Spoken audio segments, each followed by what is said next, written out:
নমস্কাৰ বন্ধু বান্ধৱীসকল আমাৰ ইউটিউব চেনেলটোলৈ আপোনালোকক স্বাগতম জনাইছো। আজি মই এটা সবজি ৰেচিপি লৈ আহিছো। অকন আনকমন ৰেচিপিটো হয়। এটো হৈছে মধুৰিআমৰ সবজি ৰেচিপি। মধুৰিআম আমি বিভিন্ন ধৰণে খাওঁ। মধুৰিআম ফল হিচাপেটো সকলোৱে খায় আৰু জেলি বনাইও খায়। ময়ো জেলি বনাইছিলো কেদিনমান আগতে। তাৰ ৰেচিপি মই আপোনালোকৰ লগত লিংকটো শ্বেয়াৰ কৰিম। আপোনালোকে নাইছোৱা যদি চাই ল'ব পাৰিব। আৰু এই সবজিটো হেৰি লগত পুৰি লগত বা ৰুটি লগত পৰঠা লগত খাবলৈ খুব বেছি ভাল হ'ব। ভাতৰ লগতো খাব পাৰিব আপোনালোকে। মই বনালো আৰু খাবলৈ খুব সোৱাদ হৈছিল, সেইকাৰণে ভাবিলো আপোনালোকৰ লগত আজি এই ৰেচিপিটো শ্বেয়াৰ কৰো। আহকচোন চাওঁ ভিডিঅ'টো মই কেনেকৈ বনালো। মধুৰিআমৰ সবজি বনাবলৈ মই 5টা মধুৰিআম লৈছো আৰু ওজন জুখিলে আধা কেজি মান হ'ব চাগে। আৰু মধুৰিআম কিটা একদম বেছিকৈ পকা লোৱা নাই, একদম কোমল হোৱা নাই, অকন অকন টান হৈ আছে। এইকেইটা তেনেকুৱা মধুৰিআম লৈছো। এইকেইটা অকমান কেঁচাই, মানে ইমান পকাও নহয় আৰু বেছি কেঁচাও নহয়, তেনেকুৱা মধুৰিআম 5টা লৈছো। আৰু এইকেইটা মই এতিয়া ধুনীয়াকৈ ধুই কাটি ইয়াৰ গুটিবোৰ উলিয়াই ল'ম। গুটিবোৰ থাকিলে সবজি খাবলৈ ভাল নালাগিব, সেইকাৰণে গুটিবোৰ মই সেপাৰেট কৰি পেলাম। এয়া চাওক মধুৰিআমখিনি মই এনেকৈ ধুনীয়াকৈ কাটি ললো। এয়া পিচ পিচকৈ মাজৰ পৰা মই গুটিখিনি পুৰা উলিয়াই দিলো, দি পেলাই এনেকৈ পিচকৈ কাটি ললো। আপুনি যেনেকৈ ইচ্ছা তেনেকৈ কাটি ল'ব পাৰে, কিন্তু গুটিবিলাক থাকিলে খাবলৈ বেয়া হ'ব, মুখত লাগিব, সেইকাৰণে গুটিবিলাক সম্পূৰ্ণকৈ উলিয়াই দিয়াটো প্ৰয়োজন। আৰু মই গোটেই গুটিখিনি উলিয়াই ধুনীয়াকৈ এইখিনি ধুই কাটি ললো। এয়া মই কেৰাহীত 2 চামুচ তেল গৰম কৰি লৈছো।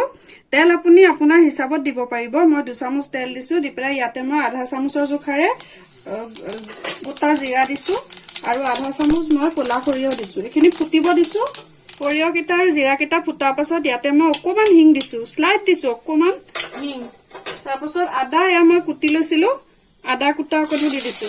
তাৰপাছত মই জলকীয়া কেইটামান কুটি লৈছিলো, জলকীয়াও দিছো। জ্বলাটো আপুনি যিমান খায় ইমান দিব পাৰিব। তাৰপাছত মই এইখিনি লৰাই দিছো। এইখিনি অকমান ভাজি ল'ব লাগিব। আদাৰ কেঁচা গুণটো নেযোৱালৈকে জলকীয়াখিনিও ধুনীয়াকৈ ভাজি ল'ব লাগিব।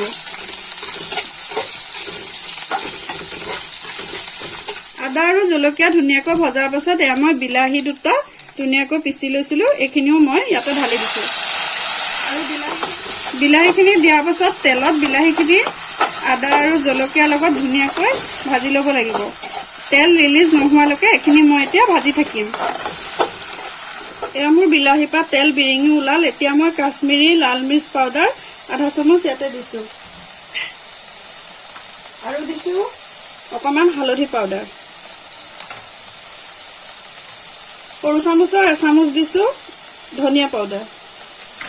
এইখিনি দি আকৌ ধুনীয়াকৈ মিলাই দিম।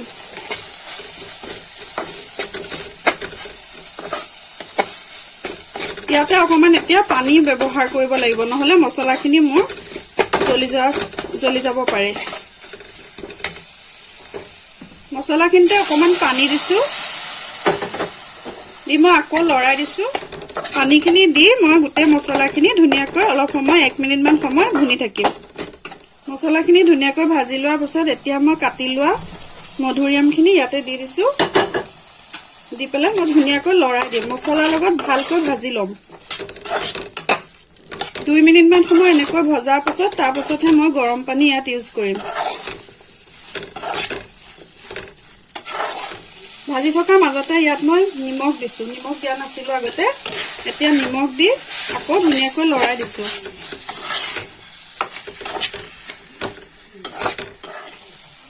মছলাৰ লগত মোৰ মধুৰিআমখিনি ধুনীয়াকৈ ভজা হৈ গ'ল। এতিয়া মই ইয়াতে আধা কাপ গৰম পানী ইউজ কৰিছো। গৰম পানীখিনি দি গেছটো কমাই আমি 2 মিনিট মান সময়ৰ কাৰণে এইখিনি সিজিব দিম। প্ৰায় 3-4 মিনিটৰ পাছত মোৰ মধুৰিআমখিনি প্ৰায় সিজিছে। এতিয়া মই ইয়াতে অকমান গুড় ব্যৱহাৰ কৰিছো। এইটো যেহেতু আমি টেঙা মিঠা জ্বলা এনেকুৱা বনাব বিচাৰিছো, সেইকাৰণে অকমান গুড় দি দিছো, মিঠৈ দি দিছো। দি পেলাই মিঠৈখিনি ইয়াতে মই গলিব দিছো। এতিয়া ইয়াতে মই 2 চামুচ টেঙা দৈ ব্যৱহাৰ কৰিম। দৈ দিয়াৰ আগতে মই গেছটো বন্ধ কৰি দিছো, তেতিয়া দৈখিনি ফাটি যোৱাৰ চান্স নাথাকে। আৰু দৈখিনি দি আকৌ লৰাই দিছো। তাৰপাছত মই আকৌ গেছটো জ্বলাই দিম। ইয়াতে মই এতিয়া কেইটামান কাজু আৰু কিচমিচ কুটি দিছো কাজু কিচমিচ দৈ এইবোৰ অপচনেল হয় এইবোৰ নিদিলেও সবজিখন খাবলৈ খুব ধুনীয়া হ'ব মই সোৱাদ বঢ়াবৰ কাৰণে দিব পাৰে মই দিছো নিদিলেও হয় এতিয়া মই ইয়াতে অকমান গৰম মছলা ব্যৱহাৰ কৰিম গৰম মছলা নহলে আপোনালোকে ধনিয়াও কুটি দিব পাৰে মোৰ আজি ধনিয়া নাই মানে মই অকমান গৰম ফ্লেভাৰৰ কাৰণে অকমান গৰম মছলা ইউজ কৰিছো এয়া মোৰ সবজিখিনি হৈছে আৰু সবজিখন হৈ গল মই এতিয়া গ্যাস বন্ধ কৰি দিলো আৰু মই এতিয়া প্লেটিং কৰি লম এয়া মোৰ মধুৰিআমৰ সবজি ৰেডি হৈ গল চাকচোন এটা ফলে দিও ইমান ধুনীয়াকৈ সবজি বনাব পাৰি আৰু খাবলৈও খুব ভাল হয় আৰু আমি সকলোৱে জানো মধুৰিআমত কিমান আমাৰ শৰীৰৰ কাৰণে ভাল ধুনীয়াকৈ এনেকৈ বনাই খাব পাৰি সদায়তো আমি মিঠা জেলি বনাই খাব নোৱাৰো এনেকৈ বনালেও খাবলৈ খুব ভাল লাগে আৰু আজি যদি মোৰ এই আনকমন ৰেচিপিটো আপোনালোকৰ ভাল লাগিছে তেতিয়াহলে প্লিজ মোৰ চেনেলটো সাবস্ক্ৰাইব কৰিব লাইক শেয়াৰ কমেন্ট কৰিব আৰু কাষতে থকা বেল আইকনটো প্ৰেছ কৰি অল কৰি দিব তেতিয়া মোৰ আহিবলগীয়া ভিডিঅ'ৰ নটিফিকেশন আপোনালোকে পাই থাকিব আকৌ লগ পাম অন্য এটা ৰেচিপিৰ সৈতে ভিডিঅ'টো চোৱাৰ বাবে আপোনালোকক বহুত বহুত ধন্যবাদ